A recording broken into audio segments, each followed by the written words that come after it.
दोस्तों, आप में से बहुत सारे स्टूडेंट ऐसे होंगे जो आरबीआई ग्रेड बी एग्जाम के साथ साथ बैंकिंग एग्जाम की भी प्रिपरेशन करना चाहते होंगे।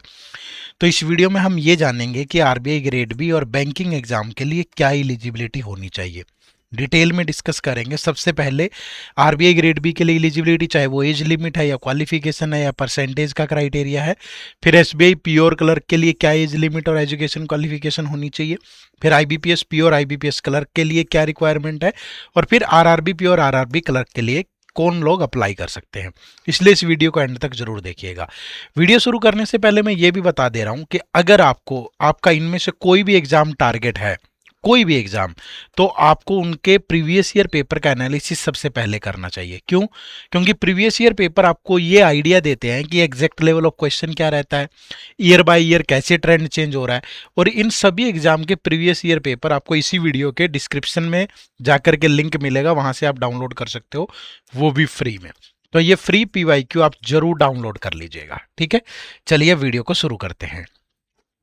तो सबसे पहले आरबीआई ग्रेड बी के लिए आपका जो एज क्राइटेरिया है वो क्या होना चाहिए। देखो, जो भी कट ऑफ डेट आती है वहां पे आपकी जो एज है वो 21 ईयर से ग्रेटर हो और 30 ईयर से लेस होनी चाहिए। ठीक है, तो 21 और 30 के मिडल में आपकी एज होनी चाहिए। जो भी एज की जो कट ऑफ डेट आती है वो नोटिफिकेशन में मेंशन होती है। एससी और एसटी के लिए 5 ईयर का रिलैक्सेशन है, ओबीसी के लिए 3 ईयर का, पीडब्ल्यूबीडी 10 ईयर का, और क्यूमुलेटिव रिलैक्सेशन इज अलाउड, वो अलाउड होती है। क्यूमुलेटिव रिलैक्सेशन का मतलब होता है कि आप कैटेगरी से भी हैं और फिर साथ में सपोज आप एक्स सर्विसमैन भी है, इस तरीके से। फिर जो फाइनेंशियल डोमेन का एक्सपीरियंस है वो officer level experience in eligible financial institution, तो relaxation equal to completed year of such experience subject to maximum 3 year. ये अलग अलग उस पर होता है, तो ये ध्यान रखिएगा। बट मोस्टली लोगों का ये कंसर्न नहीं होता है। मैं जो इनके लिए जो आमतौर पे बहुत सारे बच्चों के डाउट होते हैं वो क्लियर कर रहा हूँ। जैसे हायर क्वालिफिकेशन है, एमफिल और पीएचडी है, तो एमफिल वाले जैसे यहाँ 30 ईयर है तो 32 ईयर तक आप अप्लाई कर सकते हो, और पीएचडी वाले के लिए अपर लिमिट जो है वो 34 ईयर होगी भाई। ठीक है, उसके बाद एजुकेशन क्वालिफिकेशन की बात करें तो जनरल जो एलिजिबिलिटी है वो ये है कि आपके ग्रेजुएशन में किसी भी डिसिप्लिन में मिनिमम 60% हो, या पोस्ट ग्रेजुएशन में आपके 55% मार्क्स हो। ठीक है, और अगर आपकी कैटेगरी है एससी एसटी पीडब्ल्यूबीडी तो आपके 55% ग्रेजुएशन में होने चाहिए और पास मार्क्स आपके पोस्ट ग्रेजुएशन में हो। ये जो जनरल वाली है ये ओबीसी और ईडब्ल्यूएस सबके लिए सेम है। ठीक है, ये एससी एसटी के लिए अलग है। उसके बाद मार्क्स की जो कैलकुलेशन है वो required marks are aggregate marks for all the semesters. ठीक है, फाइनल ईयर स्टूडेंट का अप्लाई कर सकते हैं, तो final year students are not eligible. Distance education से क्या डिग्री वैलिड होगी, तो degree through distance education is considered valid. Post graduate graduation के इक्वलेंट जैसे कोई भी any course after graduation with minimum 2 year duration and recognised by government as post graduation will be considered as the post. Example के तौर पे जैसे PGDM है। Graduation के equivalent any course after 12th with minimum 3 year of duration recognised by government as a graduation will be considered as, जैसे diploma in electronics है। ठीक है, उसके बाद अब सीजीपीए का कन्वर्जन कैसे होता है, ये बहुत लोगों का डाउट होता है, और कितने नंबर ऑफ अटेम्प्ट है। देखो, CGPA conversion on 10 point scale, जैसे अगर आपका सीजीपीए 6.75 है तो आपका 60% इंक्लूड होगा। अगर आपका 6.25 है तो 55%, 5.75 है तो 50%। वर्क एक्सपीरियंस चाहिए क्या? 0 वर्क एक्सपीरियंस रिक्वायर्ड, जो भी फ्रेशर है वो भी एलिजिबल है। नंबर ऑफ अटेम्प्ट कितने हैं, तो जनरल कैटेगरी और ईडब्ल्यूएस के लिए 6 अटेम्प्ट है, और एससी एसटी ओबीसी के लिए कोई रिस्ट्रिक्शन नहीं है। अटेम्प्ट काउंट कैसे होता है? Appearing in the examination is counted as an attempt, only filling the form is not counted. अगर आपने फॉर्म भरा है तो वो काउंट नहीं होता, लेकिन अगर आप एग्जाम में अपीयर होते हो तो वो काउंट होता है। तो ये आपकी कंप्लीट एलिजिबिलिटी है। मैं उम्मीद करूंगा कि सारे डाउट आपके दूर हो गए होंगे इससे। अब नेक्स्ट एग्जाम की बात करते हैं, दैट इज एसबीआई पीओ। तो एसबीआई पीओ में सबसे पहले एज की अगर बात करूं तो not below 21 year and not above 30 year age cut off date. फिर से जो कट ऑफ डेट है वो नोटिफिकेशन में मेंशन होती है। ओबीसी के लिए 3 ईयर, एससी एसटी के लिए 15, पीडब्ल्यूबीडी के लिए 10, 13, 15 ईयर डिपेंडिंग ऑन कैटेगरी, और एक्स सर्विसमैन 5 ईयर। ठीक है, cumulative age relaxation is not allowed, यहाँ क्यूमुलेटिव एज रिलैक्सेशन अलाउड नहीं है। क्वालिफिकेशन की बात करें तो ग्रेजुएशन होना चाहिए किसी भी डिसिप्लिन में, या इसके इक्वलेंट कोई भी सेंट्रल गवर्नमेंट से रिकॉग्नाइज्ड हो, कोई परसेंटेज रिक्वायरमेंट नहीं होता किसी भी तरह का आरबीआई की तरह, और final year semester candidate can apply provisionally, ठीक है, subject to proof of passing by the notified date, ठीक है। अगर फाइनल ईयर के जो स्टूडेंट है वो अप्लाई कर सकते हैं, बट उसमें एक डेट मेंशन होती है नोटिफिकेशन के अंदर, उस डेट तक पर्टिकुलरली जो आपकी जो आपको सर्टिफिकेट, जो भी आपकी डिग्री है वो पास का प्रूफ आपके पास होना चाहिए, ठीक है। अप्लाई कर सकते हैं, इसमें कोई दिक्कत नहीं है। एक्सपीरियंस कोई नहीं चाहिए, ठीक है भाई, फ्रेशर भी एलिजिबल हैं। और अटेम्प्ट की अगर बात करूं तो यहाँ पे U R E W S के लिए 4 अटेम्प्ट है, और U R E W S P D V D O B C इन सब के लिए 7 अटेम्प्ट है, एस सी एस टी के लिए 7 अटेम्प्ट है। बट यहाँ ध्यान रखना, यहाँ अटेम्प्ट कब काउंट होगा, appearing in main exam is counted as a chance. Preliminary आप जितने मर्जी बार दिए हो, अगर आप मेंस कितने बार देते हैं वो एक अटेम्प्ट के तौर पे काउंट होता है, ठीक है। ये कहानी है किसकी, आपकी एसबीआई पीओ की। उसके बाद एसबीआई क्लर्क की बात करें तो यहाँ पे जो एज है आपकी वो 20 ईयर से बिलो ना हो, नॉट अबाउट 28 ईयर, जो भी कट ऑफ डेट आती है नोटिफिकेशन के अंदर उसके अकॉर्डिंग। फिर रिलैक्सेशन सेम रहता है, OBC 3 year, S C S T 5 year, PWBD 10 year, cumulative age relaxation is not allowed, ठीक है। क्वालिफिकेशन में ग्रेजुएशन होनी चाहिए किसी भी डिसिप्लिन में, कोई परसेंटेज रिक्वायरमेंट नहीं है। फाइनल ईयर सब्जेक्ट सेमेस्टर के स्टूडेंट अप्लाई कर सकते हैं, लेकिन subject to proof of passing of the, आपको पासिंग का प्रूफ देना पड़ेगा जो भी डेट मेंशन होती है नोटिफिकेशन में, ठीक है। लैंग्वेज का यहाँ बड़ा खेल होता है। लैंग्वेज का क्या खेल होता है इसमें कि candidate must be proficient in the specified local language, जिस भी स्टेट से आप यूटी से अप्लाई करोगे वहां की लोकल लैंग्वेज आपको आनी चाहिए, ठीक है।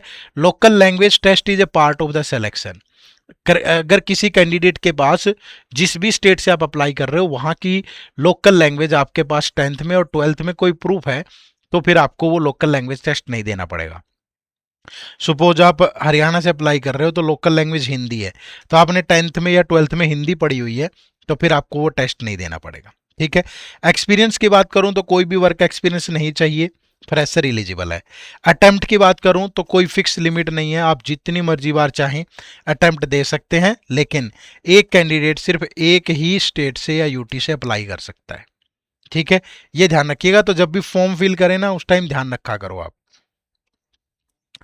नेक्स्ट बात करते हैं आईबीपीएस पीओ की एलिजिबिलिटी की। तो minimum age 20 year, maximum age 30 year, जो भी कट ऑफ डेट होती है नोटिफिकेशन में। रिलैक्सेशन ये सेम ही रहता है सारे एग्जाम्स के अंदर। Age is calculated as per the date given in the current notification. हर साल आगे पीछे होती रहती है नोटिफिकेशन, तो एज काउंट होती है जो डेट दी होती है नोटिफिकेशन में उसके अकॉर्डिंग।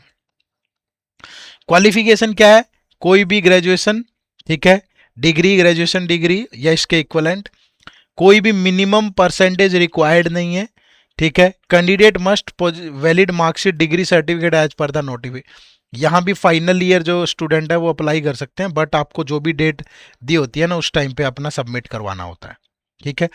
कंप्यूटर लैंग्वेज टेस्ट जो है, नो सेपरेट कंप्यूटर लिटरेसी और local language condition for basic eligibility, ठीक है। पार्टिसिपेटिंग बैंक्स में verify document on other condition at later stage, वो करते ही हैं, बट यहाँ ऐसी कोई रिक्वायरमेंट नहीं है। एक्सपीरियंस जो है, नो वर्क एक्सपीरियंस रिक्वायर्ड, कोई भी वर्क एक्सपीरियंस नहीं चाहिए, फ्रेशर आर एलिजिबल। अटेम्प्ट की बात करें तो कोई भी लिमिट नहीं है अटेम्प्ट की भी, ठीक है।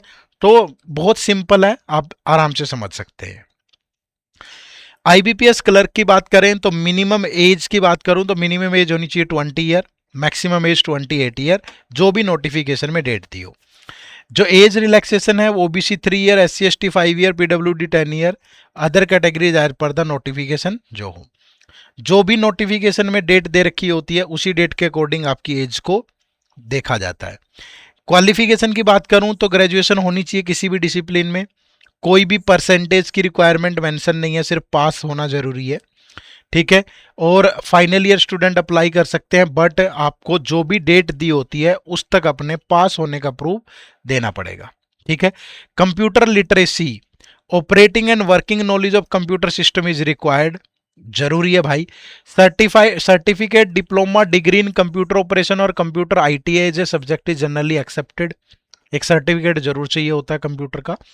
This condition is important for clerical cadre eligibility, और ये कंडीशन जो है ये इंपॉर्टेंट है क्लरिकल कैडर के लिए। फिर यहाँ पे एक लोकल लैंग्वेज टेस्ट भी होता है। Proficiency in the official language of the state UT applied is for required local language test verification में apply as per the notification. Candidate should be able to read write and speak the local language.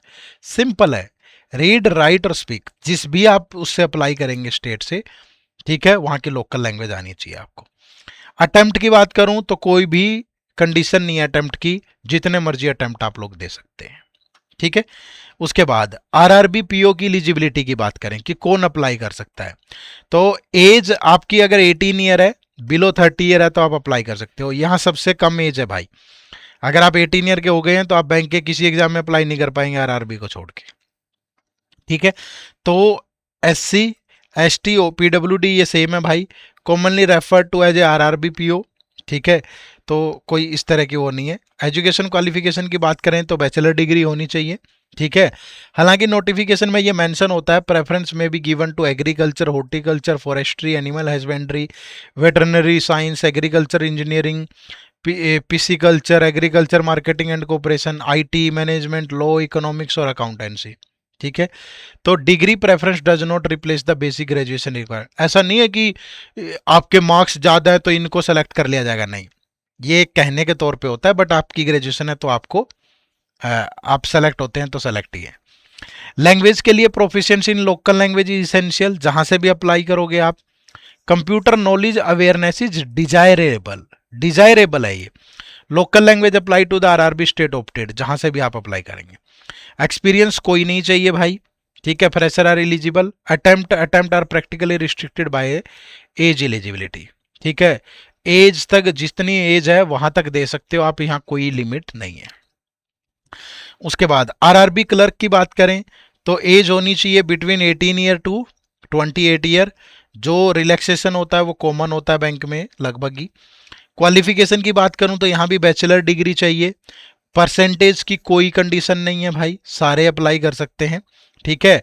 Candidate must meet education eligibility as on the, और दूसरा ध्यान रखिए final year student यहाँ apply कर सकते हैं, but वो जो डेट मेंशन होती है ना, उस तक आपको अपने पासिंग प्रूफ देना होता है। Local language proficiency in local language is essential. Working knowledge of computer is desirable. Local language apply to the RRB, जो भी आप स्टेट से अप्लाई करोगे वो। नो वर्क एक्सपीरियंस रिक्वायर्ड, सभी एलिजिबल हैं, और अटेम्प्ट में भी कोई दिक्कत नहीं है, सिर्फ आप जब तक एज आपकी है आप कर सकते हो यहाँ अप्लाई। क्लियर है। तो हमने थोड़ा थोड़ा करके सभी के बारे में बहुत डिटेल में जान लिया, बट अगर सेलेक्ट होना है तो पढ़ना भी पड़ेगा, तैयारी करनी पड़ेगी। और तैयारी अगर आप आरबीआई ग्रेड बी के साथ सारे ये जो एग्ज़ाम बताए मैंने इन सब की करना चाहते हैं तो आप हमारे RBI grade B plus banking exam के इस महापैक कोर्स से जुड़ सकते हैं। इसमें आपको concept class, notes, chapter wise test, full length test, GD interview, सब कुछ, आरबीआई का फेज 1 फेज 2 इंटरव्यू, बैंकिंग के फेज 1 प्रीलिम्स मेन सब तैयारी होगी, साथ में प्रॉपर टेस्ट सीरीज होगी, ठीक है, इंटरव्यू की गाइडेंस होगी। तो ये कंप्लीट पैकेज है अगर आप आरबीआई और बैंकिंग दोनों एग्जाम को टारगेट कर रहे हो। करना कुछ नहीं है, इसी वीडियो के डिस्क्रिप्शन में इस कोर्स का लिंक है, या गूगल पे जाएं, जाके टाइप करें edutap.in, ये हमारी वेबसाइट ओपन होगी। यहाँ कोर्सेज पे जाओगे तो यहाँ पे जाके बैंकिंग कोर्सेज दिखेगा आपको। तो ये हमारे दो कोर्सेज हैं, एक ये सिर्फ बैंकिंग एग्जाम का महापैक है, और ये आरबीआई के साथ बैंकिंग का महापैक है भाई। तो आप जिस भी कोर्स में चाहें या नो मोर पे जाके उसके बारे में बहुत अच्छे से जान लें, समझ लें, एक एक सब्जेक्ट, यहाँ कुछ डेमो लेक्चर दिए हैं ये लगा लें, मतलब पूरा कोर्स के बारे में जान के उसके बाद इनरोल करिएगा, ठीक है। चलो, सेशन से जुड़ने के लिए आप सबका बहुत बहुत शुक्रिया, थैंक यू वेरी मच। जय हिंद, जय भारत।